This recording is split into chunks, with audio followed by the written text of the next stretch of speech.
Well, welcome back to Stage Zero Life Sciences channel on a mission to help reduce the incidence of late-stage cancer through early intervention. Joining us to give us some further insight into the company, we have James, the CEO, joining us. Welcome back, sir. Thank you, Kyle.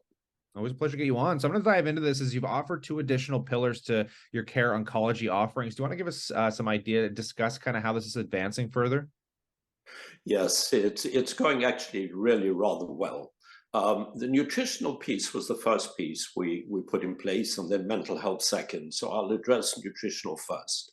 So I think something that everyone's aware of is that when you have cancer, and particularly when you undergo chemo, chemo attacks high turnover cells. That's the purpose of it. That's why you lose your hair. But at the same time, it also attacks the stomach lining. It attacks the GI tract lining. And so obviously having adequate nutrition to be as healthy as possible is important. But there's a whole other aspect to it. And the other aspect is, what if you can starve the cancer, and what if you can more adequately boost the immune system? And so sat through the first of sessions that we had, and the learning was absolutely amazing.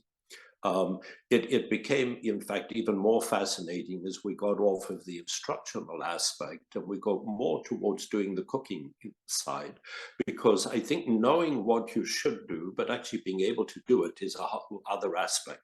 And for example, how do you get 7 or 8 of the nutrients in addition to that into a meal?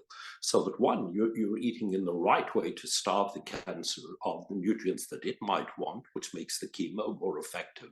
But if you can boost the immune system, you're then getting that added fillip, and you add it to our protocol, and you get the best possible outcome. So it was amazing. It was scheduled for an hour and a half, 2.25 hours later, we were still going. In fact, there were so many questions. So we're now moving to actually doing, breast cancer specific. Of course, there's 3 series. In addition to that, because this is November and prostate cancer month, we have a prostate cancer specific one coming up, and we're already getting the men signing up like crazy. So it's really great. So that's how we will continue. What do you get out of that? I think, as I mentioned before, we're getting people immediately come to us and say, gosh, I didn't know you did this. And so we're getting a whole lot of new patients coming in as they come through. They're not just coming for the nutritional side, but they're actually coming for the whole care oncology protocol. From there, it's taken us out. We've now have 2 invitations to different symposia to actually go and attend and present at the symposia. So that's very positive. And you go from there. So we've also just introduced mental health, which is the other piece. And mental health is a bit of a buzzword at the moment, but it's absolutely critical with major chronic disease and cancer being part of that.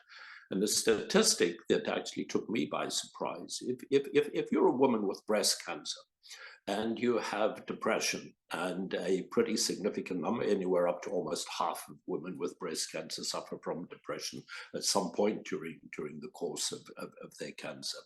But if it's untreated, you actually have a 25% higher chance of dying.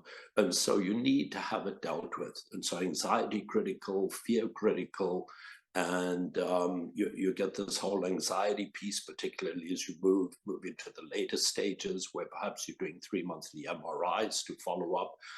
It has to be dealt with. And so feeding those pieces is critical.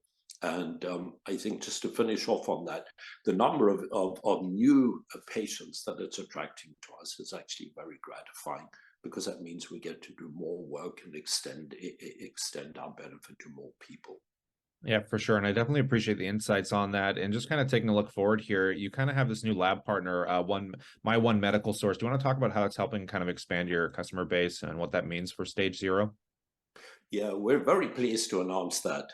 My One Medical Source, we've been talking with them for a significant amount of time, is rather unique. They have over 1,000 outlets, over 1,000 groups that they work with across the US, so US specific. And so what it immediately does for us is that it takes us countrywide. it puts us into these units. They're not just labs that in actual fact, for example, might do blood draws for us, but they're clinics, they're EMRs, they're a variety of different groups. So we're already well down the path in discussion with one of the clinics, or I should say clinical groups, to in actual fact offer our products. So this is an immediate outlet for Aristotle. It's an immediate outlet for the overt metabolic pathway test. That ties very well as we go back to employers. It immediately takes us into their customer base. And so, yes, we get this very broad reach, but in addition to that, we actually get strong promotion of our products to all of their clients. So very excited about it. We will announce the second partner shortly, and that takes a slightly different approach. That one is very specifically focused on employers and very specifically focused on the nutritional sector, but we'll do that in time. Well, on that note, as always, I'll pass the question off to the viewers. We'd love to know what you think in that comment section below, and consider subscribing, because as Catalyst News continue to come into play, of course, we're going to bring it to you here. But on that, as always, we look forward to catching you in the next one.